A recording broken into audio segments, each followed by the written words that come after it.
Boa tarde a todos, senhoras, senhores, caros colegas, boa tarde. Inicialmente, eu registro e agradeço a presença dos desembargadores federais, da doutora Gilda Maria Carneiro Seixas, desembargadora da Primeira Região, o doutor João Batista Pinto Silveira, desembargador federal da Quarta Região, o doutor Márcio Antônio Rocha, desembargador diretor da Escola da Quarta Região, o doutor Rogério de Menezes Fialho Moreira, desembargador federal, diretor da Escola da Quinta Região, e o doutor Sérgio Nascimento, desembargador da Terceira Região. Meu querido. Então, agradeço a disponibilidade e o empenho dos colegas docentes na dedicada construção deste curso tão necessário para o momento atual da administração pública brasileira. A reforma da Previdência a ser promulgada amanhã traz diversos pontos que serão objeto de questionamento, com grande potencial de judicialização, razão pela qual se mostra urgente preparar os magistrados para os temas que serão enfrentados. O curso busca propiciar uma análise das principais questões trazidas pela PEC 6 de 2019, permitindo que haja exposição sobre linhas contrárias e favoráveis ao documento, de modo a estimular um rico debate. De modo geral, objetivamos identificar e avaliar os motivos ensejadores da reforma da Previdência e as implicações já vislumbradas.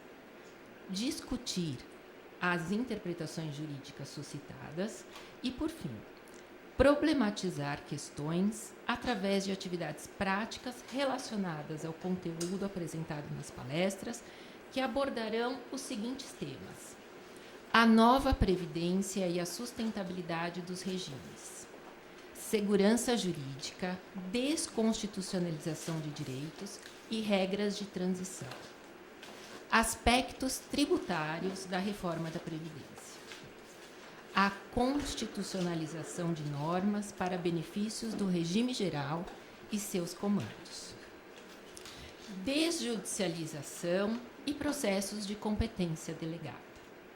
Aproveito para enfatizar que o curso recebeu credenciamento da Escola Nacional de Formação e Aperfeiçoamento de Magistrados, ENFAM. Assim, solicito que todos preencham a avaliação do docente ao final de cada dia. O formulário respectivo será distribuído pela equipe de apoio. Para esses 3 dias de encontro, então é proposto um evento de trabalho intenso e, especialmente, muita discussão. Desejo a todas e a todos um excelente debate. Muito obrigada.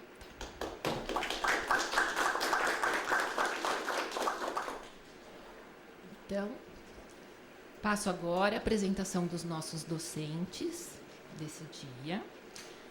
O Dr. Bruno Bianco, que atualmente é procurador federal,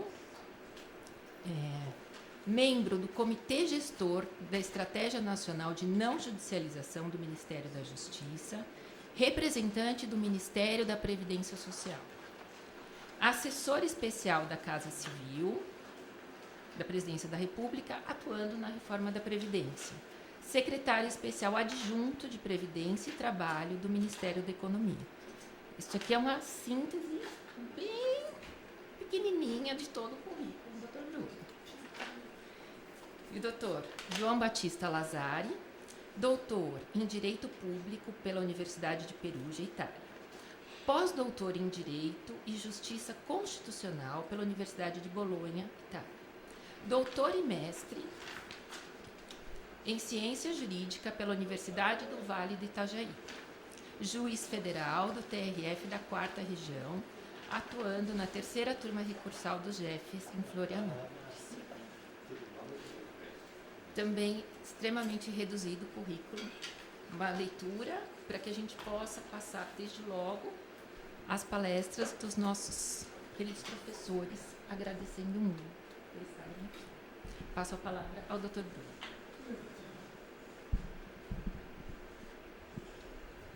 Posso ficar em pé?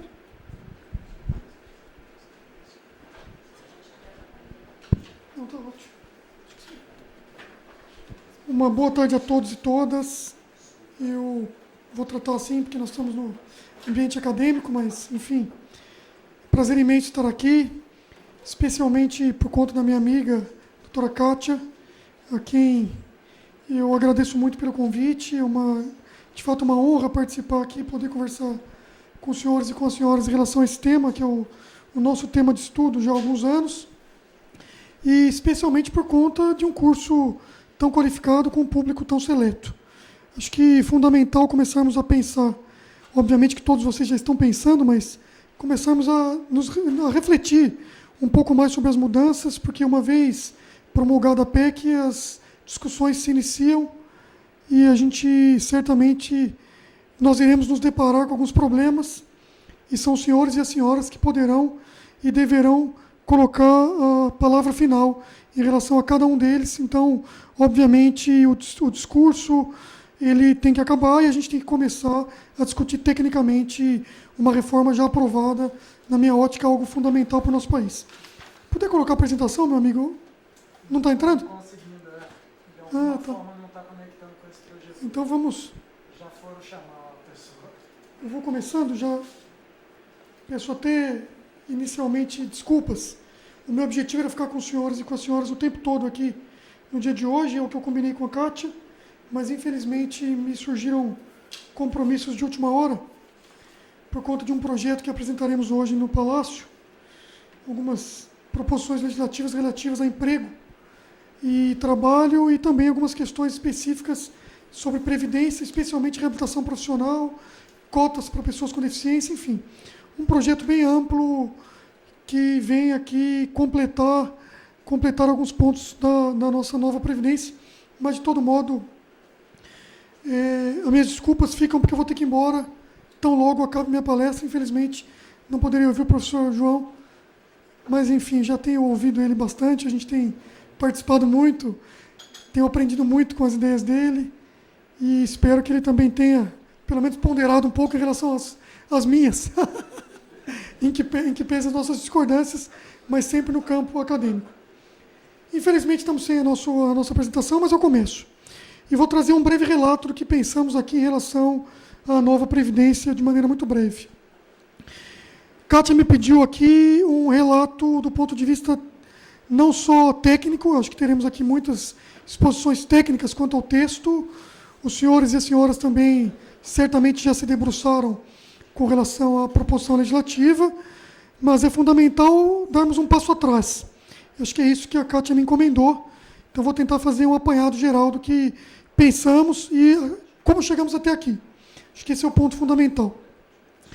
Eu tenho participado desses ajustes previdenciários desde a reforma do PT, especialmente as MPs 664 e 665, que já trataram algumas questões relativas a mudanças previdenciárias, mas tendo em vista restrições legislativas, quando fizeram especialmente para o RGPS, já que não se poderia alterar questões de regime próprio de servidores por meio de medida provisória. Então, logo se iniciou o governo do PMDB, do presidente Michel Temer, se colocou na pauta novamente o ajuste previdenciário, e aí sim o ajuste que viria por uma proposta de emenda, por uma PEC, que teria um ajuste mais significativo, tanto no regime geral quanto no regime próprio de previdência social, focando, num futuro próximo, uma convergência de regimes. Essa era a ideia. Já em 2013, se iniciou, todos bem sabem, um ajuste que se equiparou para os novos entrantes, os regimes de previdência do regime próprio e do regime geral, que a gente chama do regime de previdência complementar, mas isso só para os novos, e aí sim ainda se continuou com algumas mudanças muito significativas, com algumas diferenças significativas do regime geral para o regime próprio, e também algumas regras de transição que tínhamos tanto da emenda 20 quanto na emenda 41, e aí sim optamos por enfrentar esses temas pelo advento da PEC 287. A PEC 287 naufragou, e aí sim, a cada dia que se passava, as questões se tornavam mais, no nosso ponto de vista, especialmente do ponto de vista econômico e financeiro, mais severos, né? O Brasil se via diante de um problema que tinha... Na verdade, são dois problemas, né? Mas a gente costuma dizer que é um problema que ele se dividia em dois.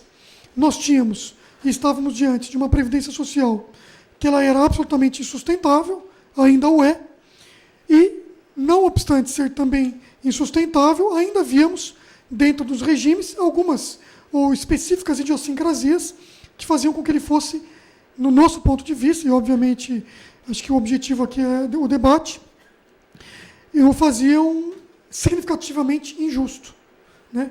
Então, nós tínhamos um sistema que entendíamos que ele perpetrava injustiças e, ao mesmo tempo, trazia uma insustentabilidade que nos obrigaria, no futuro próximo, à necessidade de um enfrentamento. Então, o que se pensou?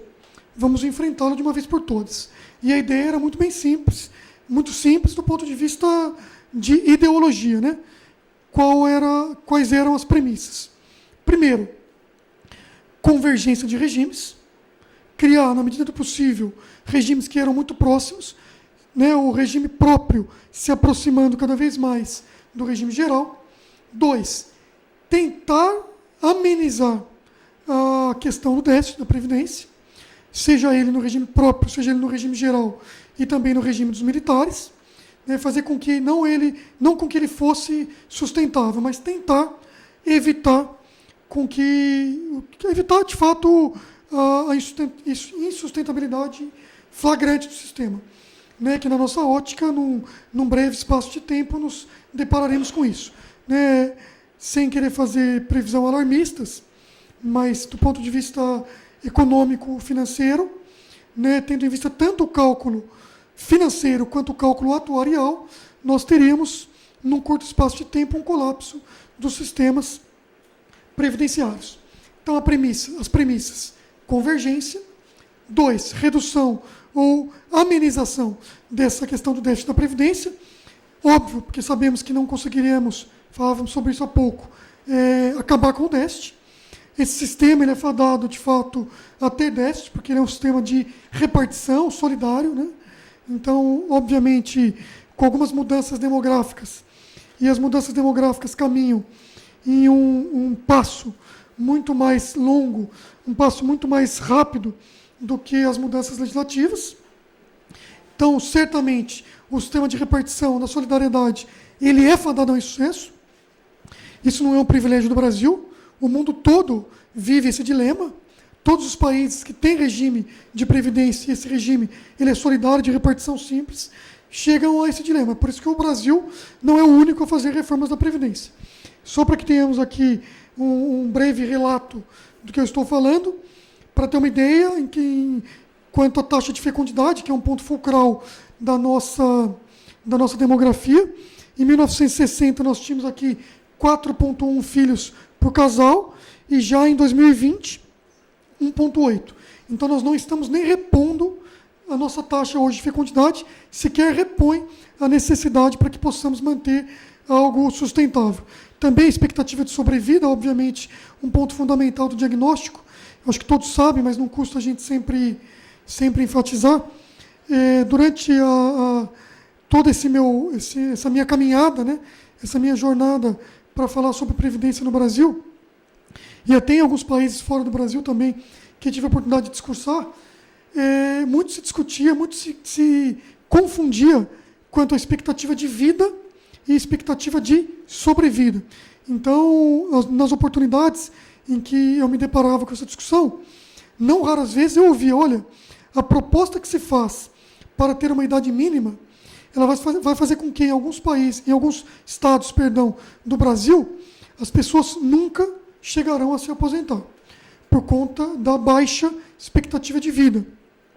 E eu costumava dizer que isso aqui não é uma mentira, mas é uma pós-verdade, porque se utilizavam de um dado correto para ter uma conclusão falsa daquela premissa que eu já disse que é correta. Trocando em miúdos, claro, certamente no Brasil temos diferenças de expectativa de sobrevida.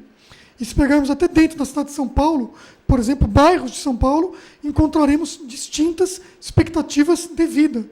No entanto, quando se fala em previdência, o conceito que se utiliza e se deve utilizar não é o conceito da expectativa de vida, mas o conceito da expectativa de sobrevida a partir de alguma idade. Porque a expectativa de sobrevida ela é alterada por algumas grandezas que fazem com que a pessoa, infelizmente, né, não chegue a se aposentar. Por exemplo, a mortalidade infantil.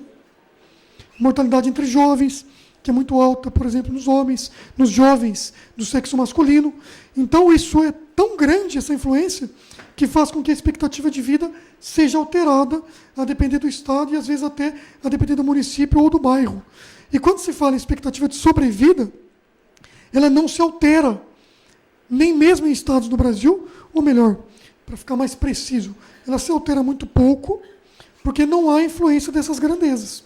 Então, quando se fala em expectativa de sobrevida, se pegarmos aqui, por exemplo, em 1960, nós tínhamos aqui, aos 65 anos, que é um parâmetro interessante que a gente pode utilizar, tendo em vista a proposta que aprovada foi, nós tínhamos em 1960 12 anos de expectativa de sobrevida aos 65 anos. O que quer dizer que a pessoa que chegava aos 65 anos vivia além dos 65 mais 12. E se pegarmos 2020, que é um ano de referência, porque é o ano em que a proposta começará a vigorar plenamente, já tínhamos uma expectativa de sobrevida pós 65 anos próxima de 18 no Brasil todo. E se jogarmos isso projetando para 2060, encontraremos 21 anos. Qual que é a conclusão? Muito simples e singela, mas que nos importa de maneira significativa aqui. Nós estamos vivendo mais. Isso é muito bom. Essa perspectiva ela é absolutamente positiva. São os avanços da medicina, são a melhoria da qualidade de vida, em que pese o Brasil ainda tenha 50% de seus municípios sem saneamento básico, isso impacta diretamente a mortalidade infantil, nós já temos uma melhoria significativa no que toca à qualidade de vida dos adultos e idosos. Né? E aqui vou chegar num ponto que para mim é muito caro e me comove um pouco até. Então, obviamente que chegamos à conclusão de que a razão de dependência, que é aquela razão de idosos frente ou para com a população ativa, em que o Brasil cada vez mais tem isso num nível preocupante.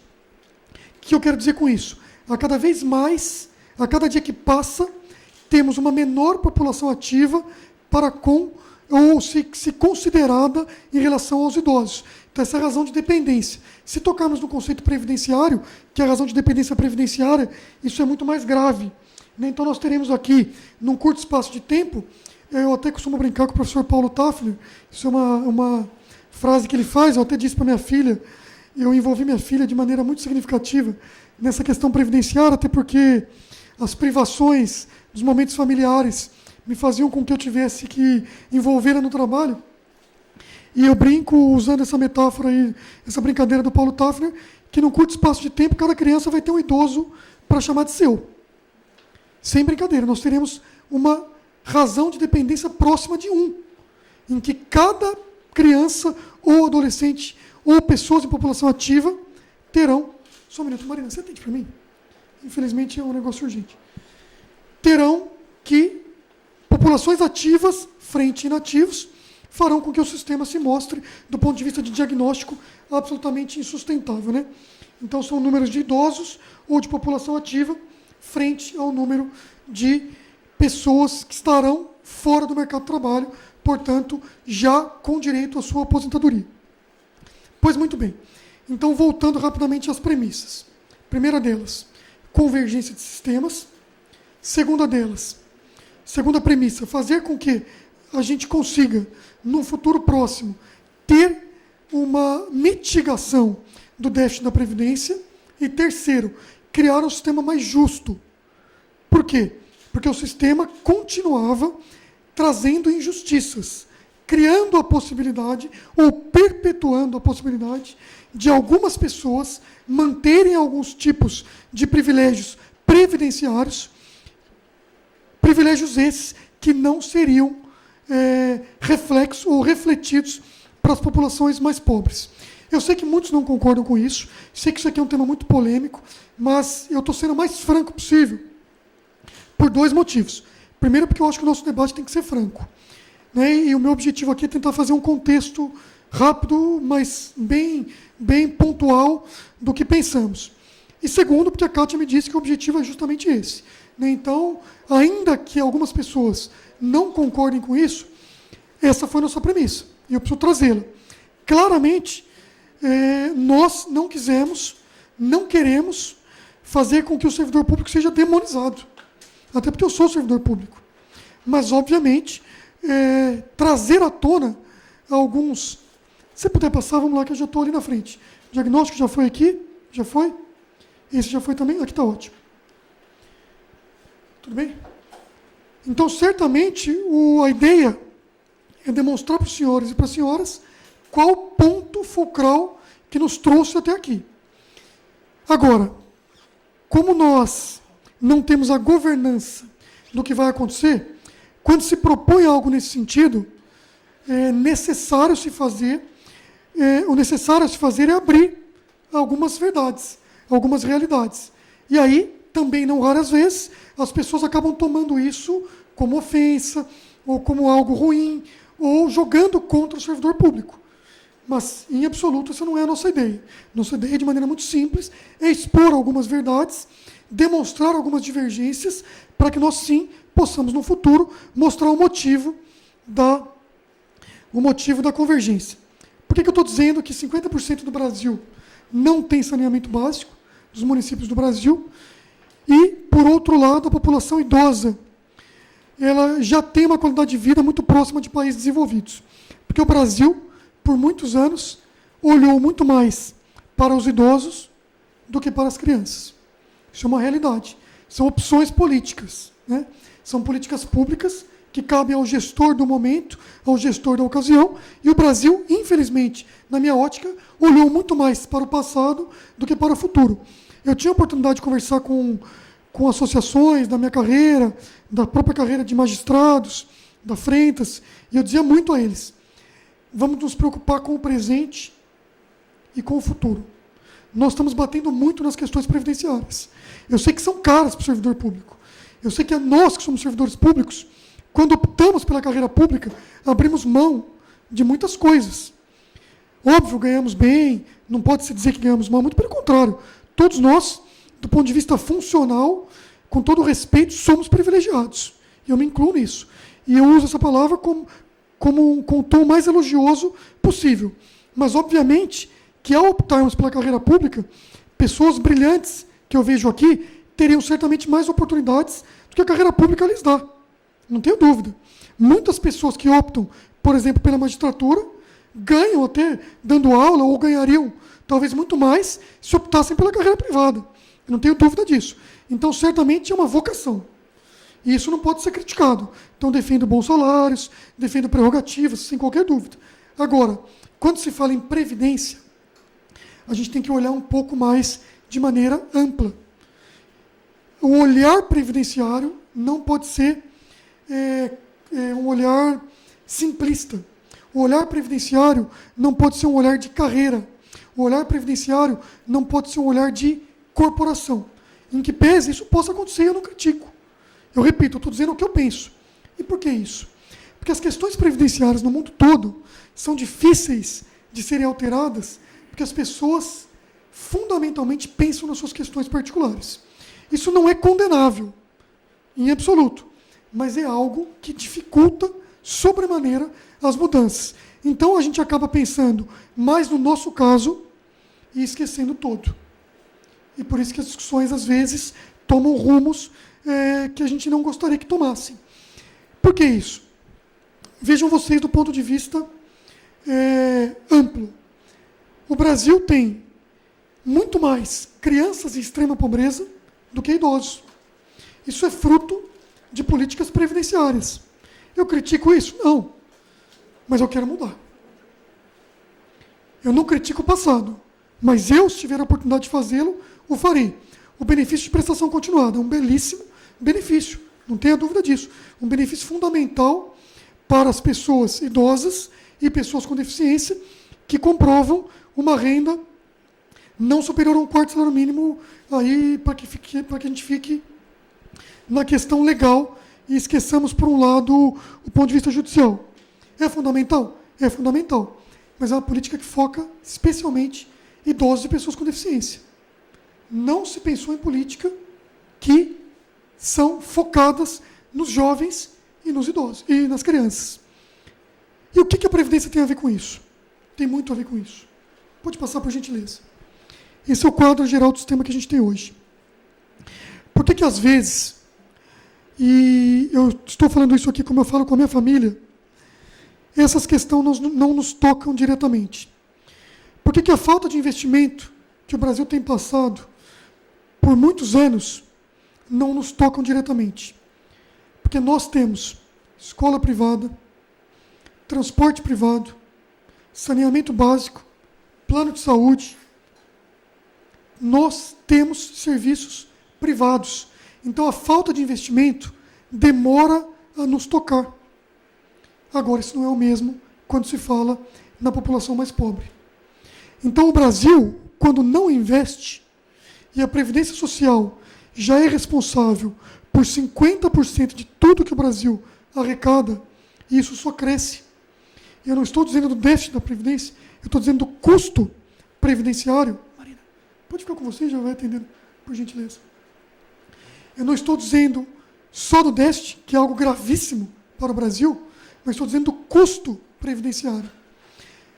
As verbas destinadas ao custo de folha, previdência e assistência superam em muito os 50% do que arrecadamos.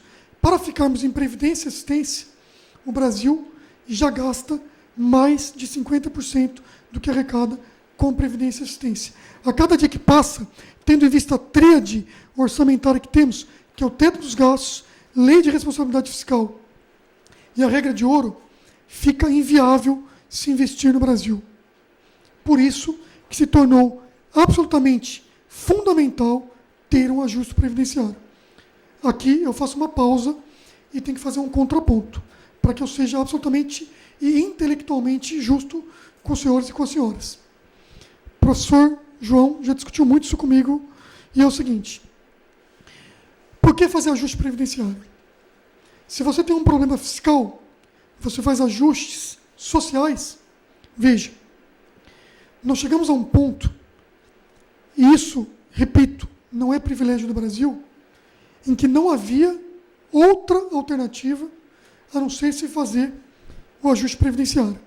Nós fizemos a regra do teto, e eu uso uma metáfora bem interessante, quer dizer, óbvio, eu acho interessante porque eu uso, né? Mas enfim, pode ser que vocês não gostem, mas na minha ótica é uma boa metáfora. Nós aprovamos, no governo passado, um teto dos gastos. E ele chama teto, na minha humilde opinião, em alusão a uma casa. Então nós construímos a casa pelo teto. Nós nos esquecemos claramente do alicerce e das paredes. Se nós continuássemos a gastar 50% do que arrecada com previdência e assistência, certamente o teto cairia. E é o que nós estávamos nos deparando ainda, ou melhor, já neste ano. Então o ajuste previdenciário, ele é o alicerce. E a inclusão de estados e municípios, que é algo que eu defendo de maneira absolutamente ferrenha, são as paredes. Não dá para se pensar num Brasil sem investimento. E é por isso que o ajuste previdenciário tem dois efeitos. Um efeito imediato e um efeito mediato. O que nós estamos discutindo hoje é o efeito mediato, isso. É aquele efeito de regra, aquele efeito jurídico, aquele efeito legal, que trará para o Brasil um novo sistema previdenciário. Agora, certamente, temos frutos do efeito imediato das reformas previdenciárias. Quais são esses efeitos? Quais são esses frutos? movimentar a economia e possibilitar investimentos. Ponto fundamental. Tinha que ser feito? Tinha que ser feito. Agora, como que se faz algo com o menor, como que eu posso dizer, efeito possível sobre os destinatários daquela política? Aí sim, se você puder passar, eu lhe agradeço. Aqui eu já falei que o Brasil é muito jovem. Só voltar uma, por gentileza, que eu me esqueci disso aqui. Isso aqui mostra o custo do Brasil. O Brasil é muito jovem, o Brasil está envelhecendo em 35 anos, o que a Europa levou mais de 100 anos para envelhecer, e o custo previdenciário já está muito acima dos países da OCDE, inclusive de países muito próximos do Brasil. Então, o que eu quero dizer com isso? Somos ainda jovens, mas já gastamos muito mais do que países ditos países velhos, países envelhecidos. Por gentileza. Que é o gasto com pensão por morte também, o Brasil está fora da curva. Isso aqui eu vou passar também por conta do adiantado da hora. Então, o que a gente faz? Partindo-se da premissa da necessidade e de uma opção política por fazer uma melhoria, por retomar o investimento no Brasil e por alterar essa política, levando em conta ela ser injusta, na nossa ótica, e insustentável, porque ela cria, sim, diferenças e porque ela também tem uma trajetória de insustentabilidade, optou-se por fazer um ajuste. Aí sim, eu entro no primeiro ponto. Ao se pensar no ajuste, entramos no que é mais técnico. E o que seria isso? Como fazer? O primeiro ponto foi, devemos ou não fazer? E a resposta política foi positiva. Repito, todo mundo tem feito. O mundo todo, quem não fez o fará, e quem já fez, fará de novo. Porque essas são imposições demográficas. Passado esse ponto, chegamos àquela pergunta um pouco mais técnica. Fazer e fazer como? Quais as mudanças devem ser feitas e quais as premissas, agora sim, jurídicas, legais, para que se mude um sistema previdenciário? A primeira delas é muito simples. Garantia total dos direitos adquiridos. O Brasil optou, na sua Carta Constitucional, na sua Carta Magna, por proteção ampla e restrita ao direito adquirido. Nem se quiséssemos, poderíamos fazer isso. E aqui eu posso fazer uma confidência um pouco, agora acho que não é mais inscrição, mas enfim. Sempre que se pensa em fazer reforma da Previdência, as pessoas perguntam, falei isso com o professor João, podemos diminuir o benefício do salário mínimo? Não. O benefício previdenciário não pode reduzir do valor do salário mínimo. Podemos atacar direitos adquiridos? Podemos pegar pessoas já aposentadas? Não, não pode. Isso é a nossa Constituição. Então, a primeira premissa é garantia ampla aos direitos adquiridos. Uma vez garantidos os direitos adquiridos, chegamos ao segundo ponto. E as expectativas de direito? Essas podem ser atacadas? Essas podem ser atacadas. O Supremo Tribunal Federal, de maneira clara, já disse que não há direito adquirido a regime jurídico. Agora, por outro lado, também o Supremo Tribunal Federal tem várias passagens, a gente sabe disso, quem estuda isso sabe que não podemos afrontar princípios tais como irrazoabilidade, né? Princípio da razoabilidade, ou uma justa expectativa, ou o próprio princípio da confiança, que é algo mais um pouco mais moderno na doutrina e também na jurisprudência. Então, de fato, essa mudança quanto à garantia ou à tentativa de garantia das expectativas de direito, elas devem ser bem tratadas. Né? Não se pode pura e simplesmente se alterar para todos que estão diante de uma expectativa de direitos. E na minha ótica, isso aqui foi o que eu defendi, e creio eu que a proposta conseguiu expressar isso. Não sei se a contento de todos, obviamente, porque nem todos podem e devem ser contemplados, isso que são normas impessoais, mas na minha ótica, de quem estuda isso há um bom tempo, as expectativas de direito foram contempladas de maneira bem razoável. Né? Por que isso?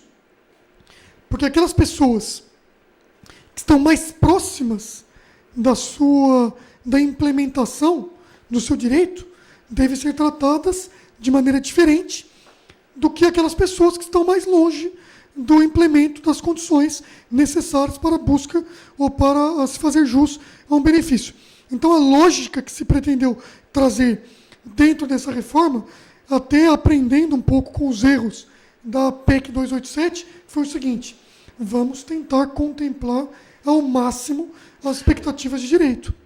Agora, tem pessoas que não estão satisfeitas. Claramente tem, não tenha dúvida.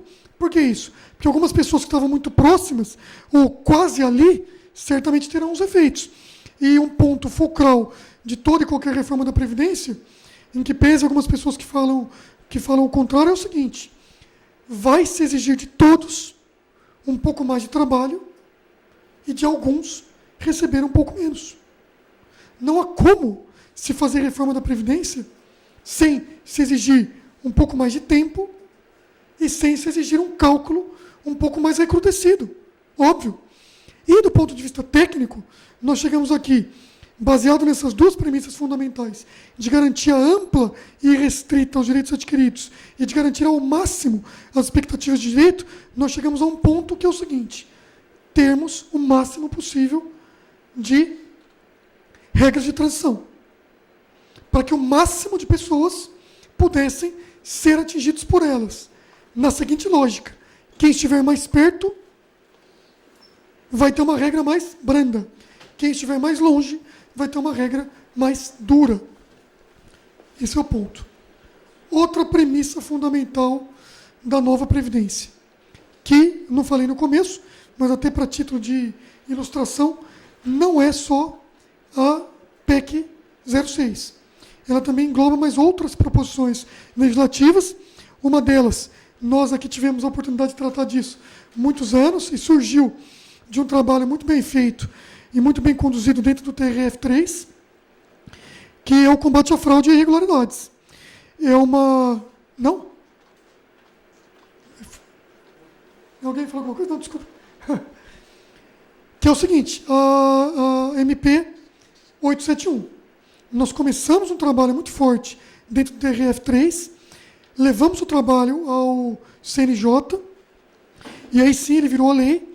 É uma lei que já está em vigor há quase 4 meses, tem caminhado no sentido muito positivo, com ganho efetivo em relação ao combate a fraudes e irregularidades. Mas, enfim, fechado esse breve parênteses, a segunda premissa fulcral da reforma da Previdência, da nova Previdência, é o seguinte: trazer para o Brasil uma idade mínima.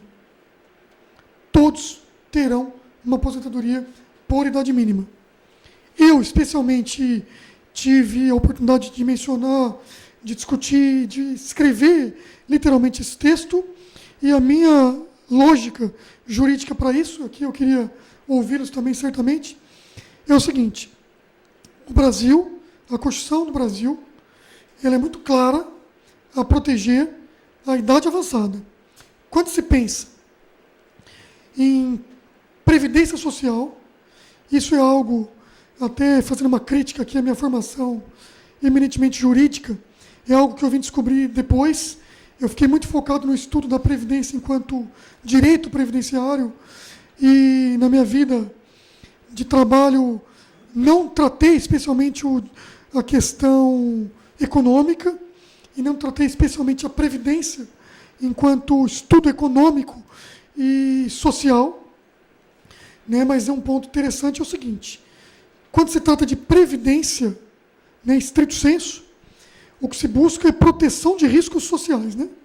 Nada mais do que isso, numa síntese muito breve e muito pequena, mas é isso. E o risco social que a aposentadoria protege, isso não é só no Brasil, não, é no mundo todo, é a idade avançada, com algumas exceções, em se tratando de benefícios não programados. Mas em se tratando de benefícios programados, o que se protege claramente na aposentadoria é a idade avançada. E não obstante essa grandeza constitucional, o Brasil, por muitos anos, até por conta de um equívoco, aqui entre aspas, ou uma má-fé, durante a tramitação legislativa da reforma do Fernando Henrique, quando se perdeu por um voto, o voto Candir, para se colocar no Brasil, na Constituição Nacional, na Constituição Federal, a idade mínima. Então nós passamos 20 anos penando por conta desse equívoco. Então já se falava ali lá na reforma do Fernando Henrique, da necessidade de uma idade avançada. E essa lógica foi trazida com êxito agora na PEC 06, protegendo-se, na minha humilde opinião, repito, o que a Constituição quis proteger, que é a idade avançada. Então, trouxe para o Brasil uma idade mínima, então todos terão uma idade mínima, com uma exceção. A exceção são as pessoas com deficiência.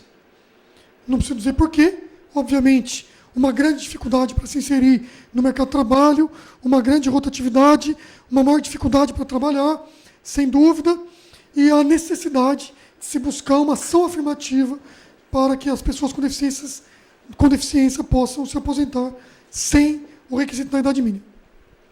Outro ponto fundamental que colocamos aqui, de maneira muito breve. A PEC 287 não mexeu em tributação. Foi uma opção do governador da época, do presidente do momento. O presidente Michel Temer, de maneira muito clara, não optou por tocar questões de custeio. Eu estava lá também na 287 e fui contra, fui voz vencida. Aqui conseguimos emplacar a mudança tributária. Na minha ótica, e aqui também outro ponto polêmico, eu foquei nos pontos polêmicos, óbvio, por conta do tempo, a questão da progressividade das alíquotas. Na minha visão previdenciária, quando se fala de contribuição previdenciária, claramente um tributo, óbvio, contraprestacional, um tributo carimbado, sim, com todas as suas peculiaridades, mas necessariamente um tributo. E como tal, a Constituição é muito clara ao dizer que os tributos devem buscar sempre que possível uma progressividade. Então, eu também optei e conseguimos ali uma adesão majoritária dentro do governo por colocarmos dentro da proposta uma alíquota progressiva para as contribuições previdenciárias. E uma alíquota progressiva que pudesse, contemplar todos os brasileiros, sejam eles do regime geral, sejam eles do regime próprio. A tabela de contribuição previdenciária será única, uma única tabela, em que poderemos facilmente calcular qual será a contribuição. Inclusive, isso já é fruto de uma calculadora, que está no site da PEC, no site da reforma, lá não sei qual é o site. Acho que a Marina lembra, não? Você lembra? Não lembro. Está lá, depois eu passo para cá, tinha o site. Então, vai passar? Ah, eu agradeço. Está fora, né? Sim, sim, sim. Aqui é para empregado, especialmente para empregado, sem dúvida. Do regime próprio e do regime geral. E o que nós fizemos?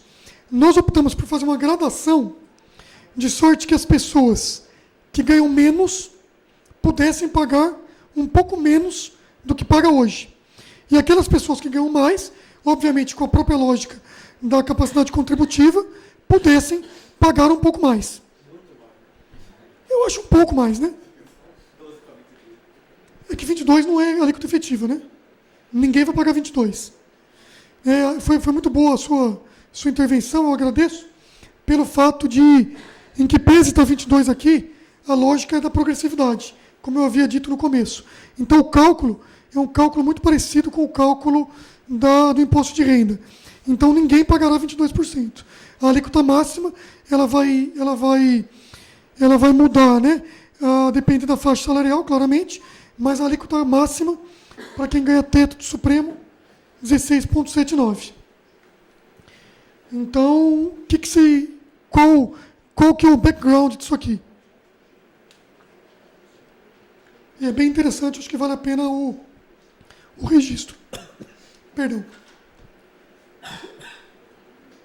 O que está por trás disso é o seguinte. Quem paga 8% são pessoas que ganham, no Brasil, por exemplo, ali, eu não me lembro de cabeça agora, mas o professor João me corrige depois se eu estiver errado, pouco mais de quase 2 salários mínimos. 8, 9 e 11 no regime geral. servidores públicos, uma alíquota cravada de 11%. Essas pessoas que ganham, vamos pôr até 2 salários mínimos, são 80% do Brasil. 82% dos brasileiros ganham até 2 salários mínimos. Então, qual foi a opção que foi feita? A opção foi trazer a contribuição dessas pessoas de 8 para 7,5 e majorar, na perspectiva da capacidade contributiva, a dos que ganham mais, e obviamente ali incluem servidores públicos não optantes pelo regime de previdência complementar, até 39 mil, numa alíquota que chegaria próximo de 16%, um pouquinho mais que 16%. E qual que é o que está por trás disso? Claramente, a capacidade contributiva. Do ponto de vista de números, as economias e os gastos se compensam. Literalmente. O que se gasta com a redução de alíquota é o que se ganha com a compensação. Obviamente, nós, enquanto gestores, quando fazemos uma proposição legislativa, temos que observar a lei de responsabilidade fiscal. O artigo 114 da lei nos impõe, sempre que se faz uma proposição legislativa, a prévia fonte de custeio, não só constitucional, mas a medida compensatória que fará frente ao benefício fiscal. Aqui estamos diante de um benefício fiscal claro, então, para cumprir a lei de responsabilidade fiscal, se deu o rebate, o aumento das contribuições, trazendo aqui, de uma vez por todas, nas contribuições previdenciárias, uma alíquota progressiva que observe a capacidade contributiva, que são 2 princípios constitucionais que a gente nunca observou no que toca às contribuições previdenciárias. Eu repito, isso é polêmico, claramente polêmico, né? Por isso que eu acho que um curso como esse somente faz com que nós possamos engrandecer os nossos entendimentos. É aqui, né, com pessoas como os senhores e as senhoras, que nós formaremos a opinião do futuro e, eventualmente, até a própria jurisprudência. Mas aqui também cabe um registro. Nós não fizemos isso aqui com uma ideia pura e simplesmente da cabeça de alguns iluminados dentro do governo federal. Isso foi discutido com especialistas, isso foi conversado com ministros do Supremo. Então, fizemos aqui um trabalho bastante substancial no que toca à constitucionalidade dessa medida, em que pese algumas pessoas sejam contra. E é assim que funciona. Qualquer tipo de medida polêmica gera discussão constitucional. E ninguém está aqui dizendo que é o dono da verdade ou que isso aqui não vai ser contestado. Agora, me parece muito sólido e me parece que tem grandes chances de manutenção no judiciário, até porque são 2 princípios claramente, ou melhor, expressos na Constituição Federal, mas, enfim, aberto à discussão, aberto ao escrutínio público agora, e especialmente jurídico. Por gentileza. Regra geral. Eu vou passar de maneira muito rápida nas regras, até porque, de fato, temos que ouvir o professor João, e eu também tenho um compromisso daqui a pouquinho. Mas o que se pensou? Né, de forma muito clara. Criar as regras gerais, 62 e 65. Quando se mandou a proposta, se optou por idades equivalentes para homens e para mulheres. Né, é algo que o governo defende há algum tempo. Me parece, bem de fato, aqui, enquanto estudioso do tema, que não há mais justificativa para se diferenciar homens e mulheres, especialmente no que toca a questões previdenciárias. Há uma confusão, né, entre mercado de trabalho e questões previdenciárias. Né, eu sou totalmente favorável a salários iguais para homens e mulheres. Eu sou totalmente favorável a condições iguais. Sou contra a discriminação e o governo como um todo também o é, né, especialmente quem tocou nesse projeto. Mas, claramente, quando se defende uma diferença entre de idade para homens e mulheres, todos os argumentos que são construídos, eu repito também na minha ótica, hein? E aqui não é demais sempre lembrar que eu não quero ofender ninguém, e muito pelo contrário, só estou trazendo meu ponto de vista, que eu acho que é a minha função aqui enquanto convidado. Mas, enfim, claramente, todos os argumentos que me foram colocados em 3 anos de discussão profunda sobre a reforma da Previdência, todos eles foram trabalhistas. Eu não vi um argumento que fosse factível para diferenciar a idade de homens e mulheres do ponto de vista previdenciário. Agora, como nós vivemos numa democracia, isso é o maravilhoso do nosso modelo, o Congresso, de maneira legítima, optou por manter a diferença de idade, e assim o fez. E manteve também no que toca ao tempo de contribuição.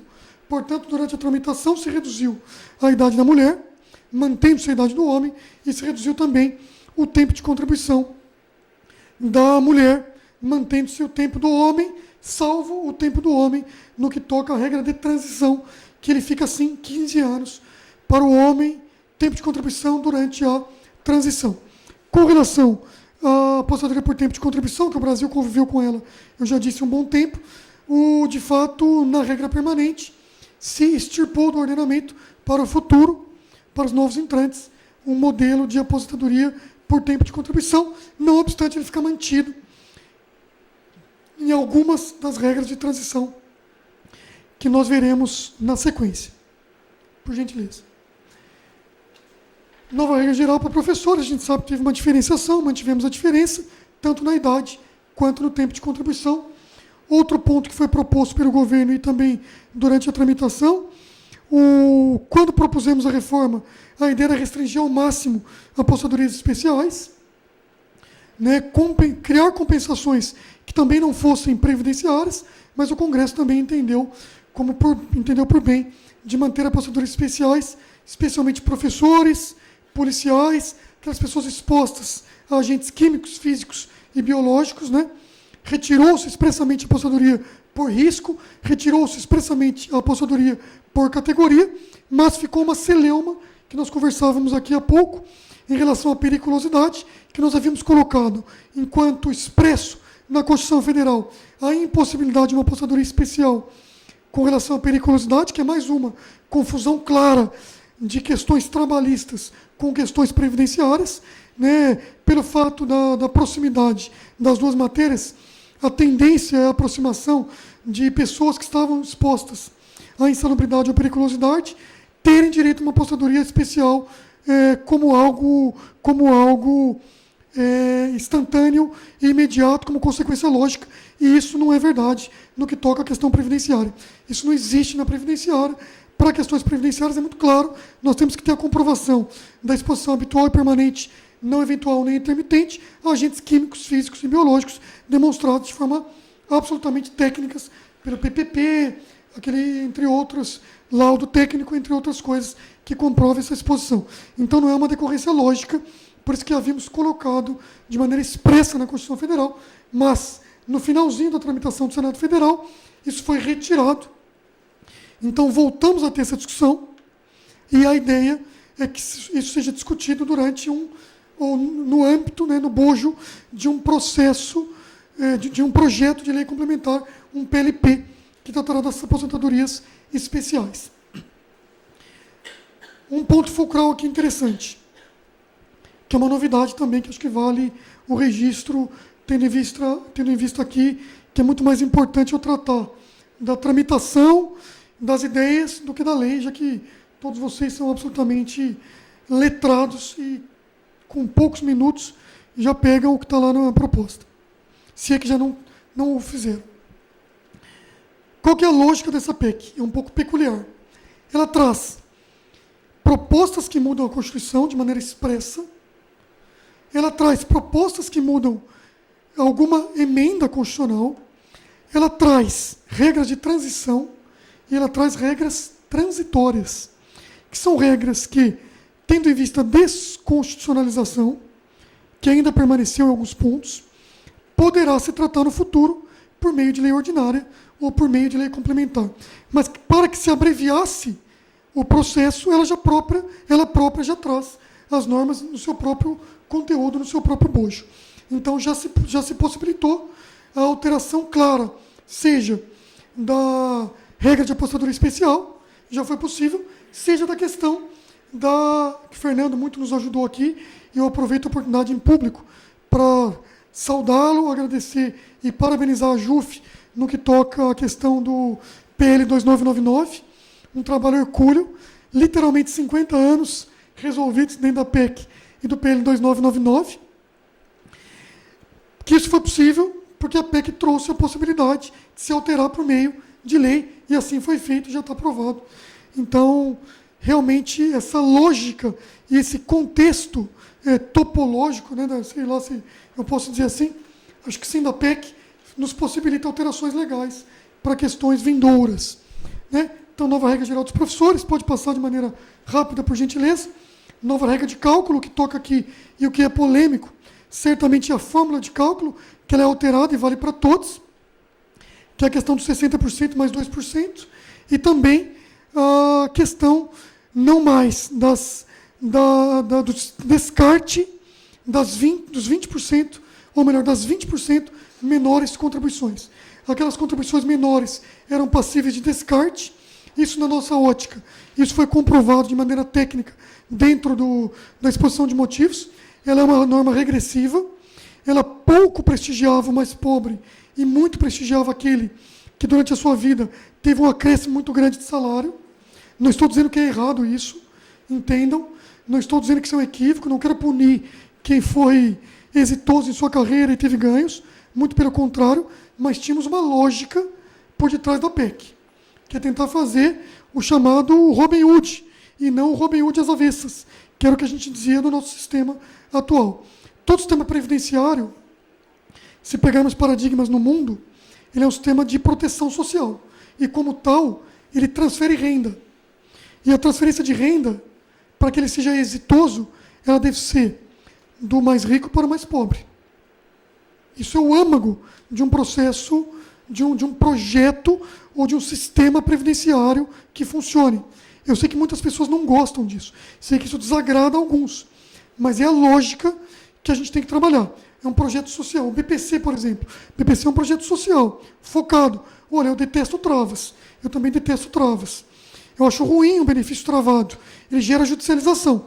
E os senhores e as senhoras podem me dizer muito melhor o quão ruim é na nossa vida a judicialização sobre o BPC. E ela só existe por conta de travas.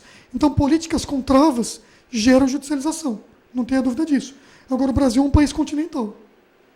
Não se pode trazer para o Brasil lógicas de países desenvolvidos. Eu discutia isso ontem, sexta-feira, com o senador Tasso. Porque se aprovou na PEC paralela um benefício universal, que é um benefício que faz com que algumas outras políticas do governo sejam melhor focadas, ou melhor focalizadas, para trazer um benefício universal para a pessoa, para a criança. O senhor viu isso? Eu sou totalmente favorável a esse benefício, acho ótimo. Eu já o defendi, inclusive, porque ele não gera judicialização. Agora, quem paga isso? O Brasil não tem como fazer isso. E causa uma estranheza, uma espécie muito grande, e é o que dizia o senador Tasso, que é o seguinte: senador, na Suíça, se eu levar a minha situação para a Suíça, minhas filhas poderiam receber. Agora, não é lógico num Brasil desse, em que nós não temos saneamento básico, darmos um benefício para minhas duas filhas. Se pensarmos na lógica que o senador defendia quando discutia comigo, era simplesmente dar um benefício próximo, ou talvez de um salário mínimo, para minhas duas filhas. Eu agregaria na minha renda familiar 2 salários mínimos. Isso é completamente inadmissível numa lógica do Brasil. Então, qual que é a nossa opção? Criar um benefício travado. Qual o nosso problema? Judicialização.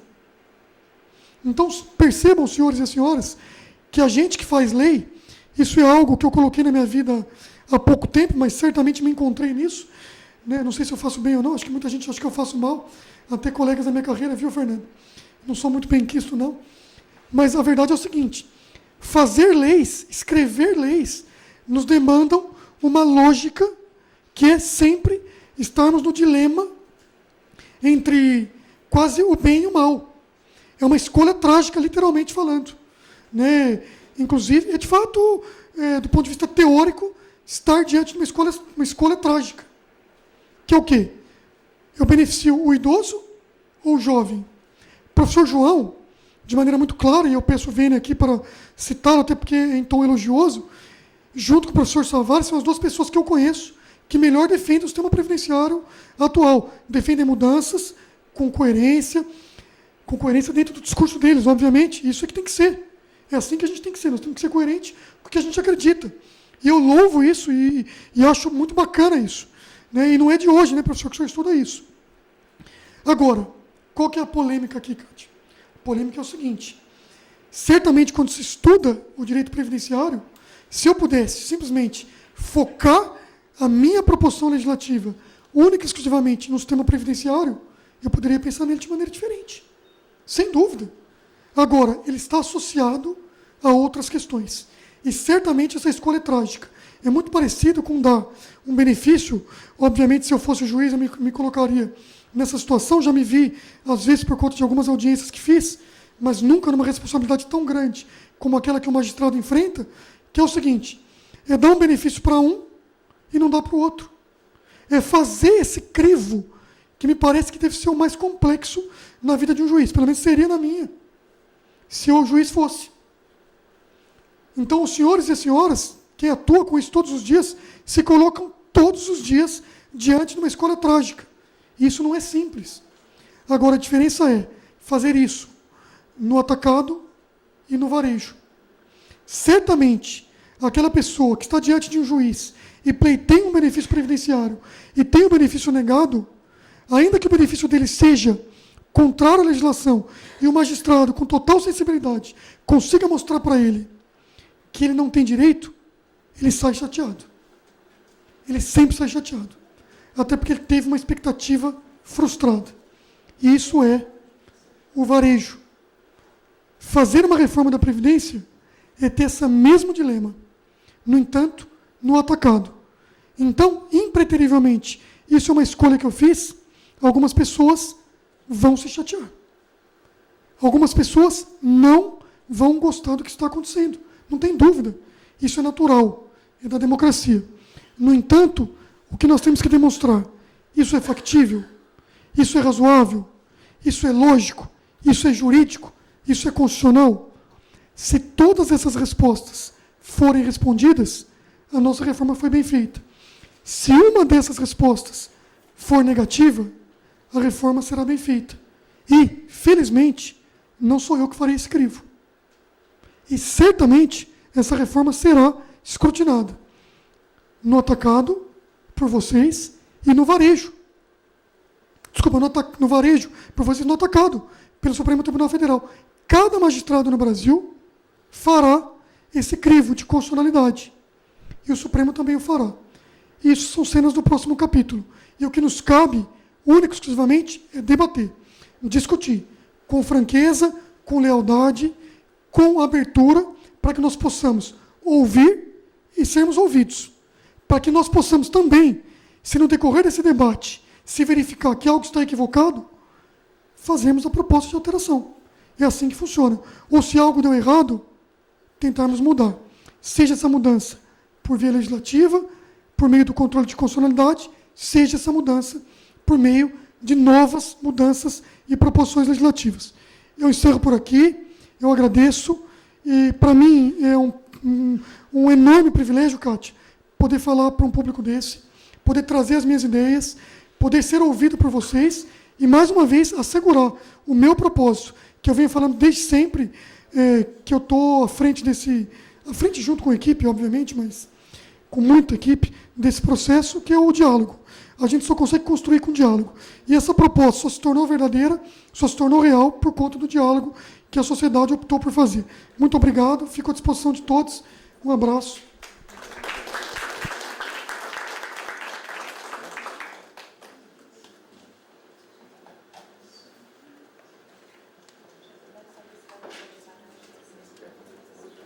Vou esperar um pouquinho de perguntas, só algumas. Se não parece que eu estou falando e indo embora, fica feio, né?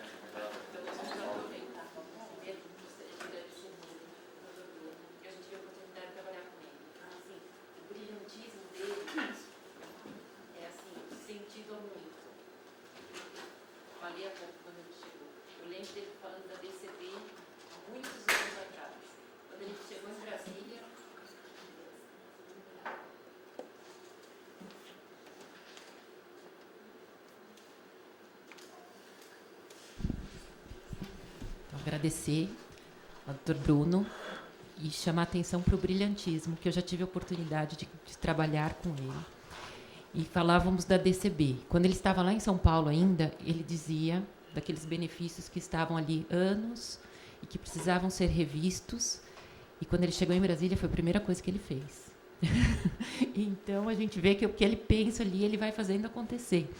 Nós agradecemos muito, agradeço muito aqui, e temos aí a oportunidade de fazermos algumas perguntas.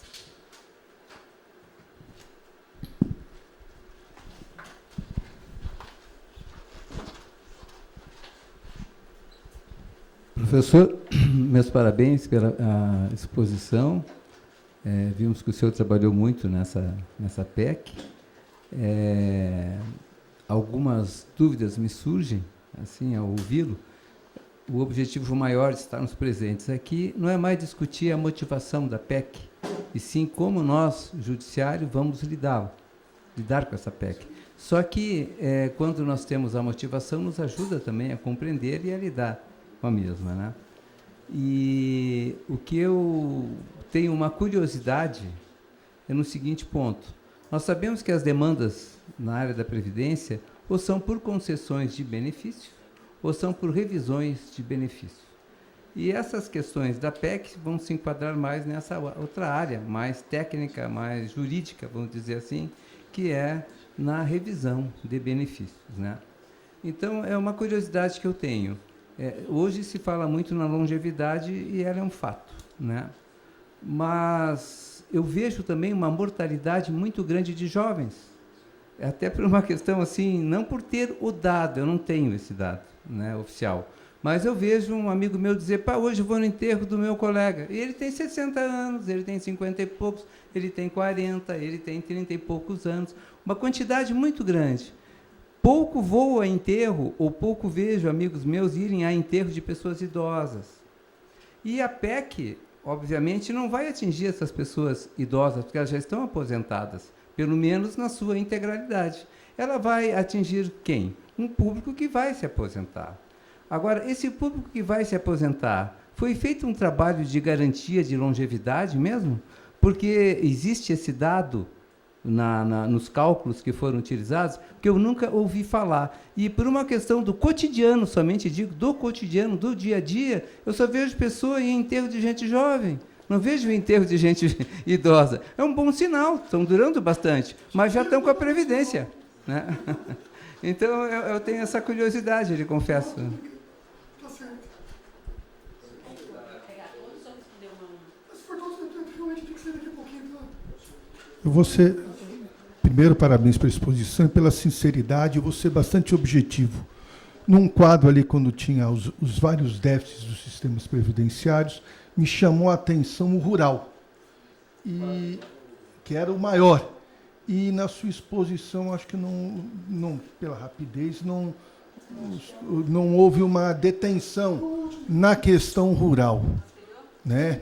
Que é extremamente complexa, e queria uma abordagem sua da leitura e das dificuldades do mundo real. Eu sei que nós estamos aqui em um ambiente pós-reforma, ninguém está discutindo vamos trabalhar o que já foi, mas as dificuldades para uma reforma na Previdência Rural.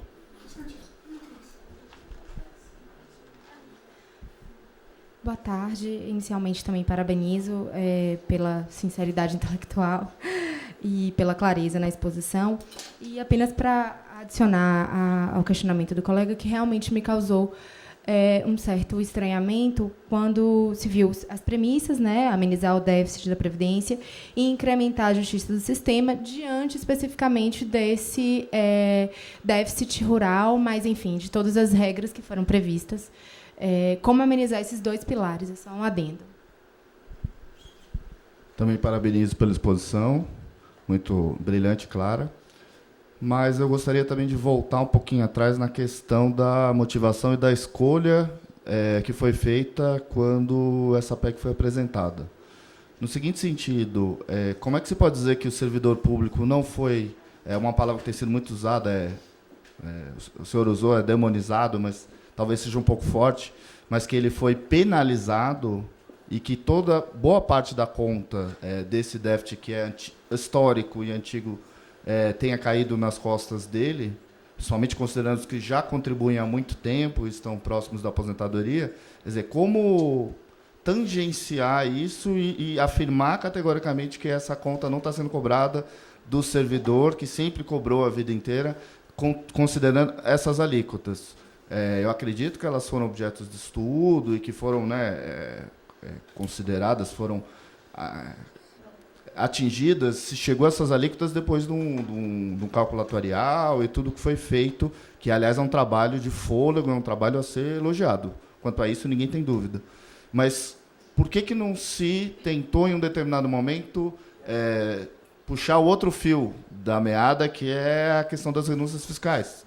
Que a gente sempre fala que a questão do déficit enfim, se há déficit ou se não há déficit, isso já não importa mais, né? Mas por que não se tentou um pouco mais pegar as renúncias fiscais? Diminuir um pouco, pelo menos, essas renúncias fiscais. Por que isso não foi objeto desse projeto ou de outros projetos? A gente sabe que há outros projetos tramitando, né?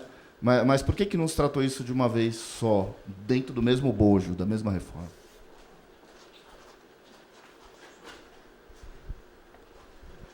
Eu só queria, primeiro, parabenizá-lo pela clareza, pela honestidade aí da fala, mas nesse ambiente também, principalmente com relação a essa questão do servidor público, eu acho que dentro de uma determinada lealdade também, desde 98, existem alterações no mundo do serviço público, né? Essas malhas vêm fechando desde 98, desde 2003, e isso, de uma certa forma, ao lidar com o público de uma maneira geral, isso foi desconsiderado, pelo menos no tocante às considerações de que esse mundo já vem sendo alterado, né, há um bom tempo, desde 20 anos, e sobre o aspecto econômico também, acho que faltou assim, um pouco de lealdade com relação aos cálculos atuariais de alguém que, durante 35 anos, pagando uma alíquota de 11%, em qualquer desses bancos que se for, ele teria essa aposentadoria. Então, de uma certa forma, não se está discutindo aqui a questão da capacidade contributiva, não se está discutindo o aspecto da previdência social, mas ficou um segmento que foi colocado nas costas dele, talvez um ônus além de considerar o que já vem acontecendo. Obrigado. Posso responder já? Porque, infelizmente, eu preciso ir mesmo. Cátia, eu peço mil desculpas, é que de fato a gente está com uma medida ali que está dando probleminhas. E o presidente vai assinar daqui 1 hora. Começando aqui com o nosso querido desembargador. Eu brinquei e vou reiterar. De fato, acho que o senhor está tendo uma constatação aí triste, mas do ponto de vista do IBGE não confere. Né? Do ponto de vista do IBGE, realmente nós estamos vivendo mais. O Brasil vive mais a cada dia e isso é muito bom. A expectativa de sobrevida do brasileiro aumenta muito e em níveis galopantes. Eu repito, isso é maravilhoso, né? Avanço da medicina, entre outras coisas. Então, de fato, infelizmente, pode ter acontecido algo do seu círculo de amizade, o senhor mesmo disse, uma constatação ali prática, infeliz, né, que tem morrido muitos jovens. Mas as pessoas, o Brasil tem vivido mais. Isso é o cálculo do IBGE. Realmente estudamos isso, ratificamos, e não só o Brasil, né, o mundo todo. O senhor é o próximo, né? Vamos me lembrando, senão já... Rural, é a mesma da colega. Realmente, o déficit do rural ele é muito significativo, por muito tempo, e ele foi o responsável pelo déficit urbano. Então, por muito tempo não houve déficit urbano, só existia déficit rural. Hoje já tem déficit tanto rural quanto urbano, mas o rural continua sendo campeão de déficit. Qual é o problema aqui? E o ponto também, fazendo a mesma fala honesta que eu falei antes. A questão do rural é uma opção política. Opção política. O Brasil optou por dar um benefício, entre aspas, semi-assistencial para o rural. O governo, quando mandou a proposta, colocou uma contribuição pessoal para o rural. A gente sabe que o rural hoje contribui com parcela da comercialização da sua produção. Se ele não comercializa, ele não contribui. Então, isso gera realmente um desfalque muito grande, inclusive fraudes. As fraudes nós estamos resolvendo por meio da MP 871. né? No entanto, a parte da contribuição não se resolveu, mesmo que o governo tenha mandado. O governo mandou uma contribuição pessoal para o trabalhador rural. No Congresso Nacional se optou por tirar, salvo melhor juízo, foi a primeira coisa que saiu, junto com o BPC. Nós achamos que, de fato, tem um problema grave no rural, tem que ser resolvido. O rural de hoje não é o rural de 15 anos atrás, ele já é absolutamente mais cadastrável, com o perdão aqui do neologismo. Então, essa pessoa chegava para a gente ou por meio de uma audiência judicial ou por meio de um pedido de requerimento pós-decisão do Supremo de requerimento administrativo. Ele passava a vida toda à margem do sistema previdenciário, depois nós viemos a gente conhecia ele quando em idade avançada. Realmente é um problema grave, mas uma opção política, e, na minha ótica, hoje ainda é uma boa opção. Eu faria uma contribuição pessoal, mas eu manteria uma contribuição diferenciada para o rural, porque ainda há necessidade de se prestigiar esse público que certamente é responsável por uma economia muito fundamental do Brasil, e eles são, de fato, um pouco penalizados ali pelo nível do esforço ao qual são expostos. Não dá para comparar o nosso trabalho com o trabalho do rural, sem qualquer dúvida. Agora, também tem o trabalho do pedreiro, tem o trabalho de outras pessoas que trabalham forçado, que também necessitariam de um tratamento específico, mas, enfim, opção política, se optou por manter o rural. A dele, qual que era? Desculpa? Da opção de não se atacar a questão das renúncias fiscais. Beleza. Dentro do bojo da própria... Renúncia fiscal. O governo se debruçou sobre todas as renúncias pelo advento da PEC e optou por tirar aquela que era mais grosseira do ponto de vista do governo, que era aquela contribuição substitutiva de folha nas exportações. Quase 80 bi, o Congresso tirou. Grande parte das outras renúncias são para pobre. Simples, MEI, filantropia. Então, as renúncias fiscais no Brasil, poucas delas são para o rico. Grande parte delas são para o pobre. Agora, eu sou a favor de cortar muitas. Também é opção política. Optou-se por não mexer em renúncias fiscais pelo fato delas serem muito, muito focadas em públicos mais pobres, exemplo, filantropia. Se tentou na paralela agora fez alguma coisa. Se tentou de novo retomar a renúncia das exportações, das substitutivas de folha, e é algo que a gente pode enfrentar no futuro. Servidores públicos. O senhor falou dos bancos. Obviamente, se nós, servidores públicos, capitalizássemos o quanto iríamos contribuir, teríamos uma grana muito boa aqui, com perdão da informalidade. Mas nosso sistema não é capitalizado, nosso sistema é solidário. Então não adianta pensar na ótica de colocar no banco. O senhor não contribuiu para você mesmo. O senhor contribuiu para um grupo de pessoas. O nosso sistema é solidário. Não dá para a gente fazer essa conta. Talvez não fiz me entender. Porque durante a tramitação, não se tocou que desde 98 já vem tendo alterações na questão do trato com o servidor público. Nós temos um conjunto hoje de aposentados no sistema antigo, que em razão do direito adquirido... Estão resolvidos. Isso. E foi colocado nas costas do servidor e esquecido que desde 98 já vem tendo alterações. Era só uma questão de, não entendi. de um pouco mais Você... de honestidade no trato tá. com a mídia, não colocar nas costas do servidor público como responsável por todos os desajustes que tem. Eu tentei me fazer claro, mas durante a apresentação, mas vou reiterar, tendo em vista que talvez eu não tenha sido compreendido. Isso não partiu do governo, né? Mas foi o que eu disse. Quando você suscita esse tipo de discussão, gera problemas. As pessoas acabam demonizando alguém, né? Isso vem do natural do ser humano. Nós vamos enfrentar agora uma reforma administrativa e certamente entraremos de novo nessa mesma discussão, mas não é o governo que está fazendo. E aqui também, tendo em vista a sua fala, em relação aos cálculos, foi o primeiro governo que foi 100% transparente com os cálculos, com dados e microdados, inclusive com o sistema e com o modelo público desde o primeiro dia. Em relação ao servidor público, não se colocou um cálculo estimado, se colocou o cálculo atuarial de todos os servidores públicos. Foi o primeiro governo que fez isso. A planilha de cálculo que foi apresentada para o público foi o cálculo de todos nós. Foi um cálculo atuarial feito com base na base de todos os servidores. Foi a primeira vez que se fez isso. Então não houve transparência maior do que essa. Obviamente que se discutiu o déficit, mas isso aí todo mundo que é contra encontra toda a sorte de discussão para isso. Mas está lá, está público, tem um site, inclusive, transparência, que o modelo atuarial está 100% transparente, inclusive o próprio de cada um de nós, obviamente resguardada o sigilo e o nome das pessoas, mas o cálculo atuarial que foi feito foi em relação a, especificamente, cada servidor e a trajetória dele, atuarialmente falando, é por isso que nós encontramos não só um déficit, mas um subsídio muito maior no servidor público do que no regime geral.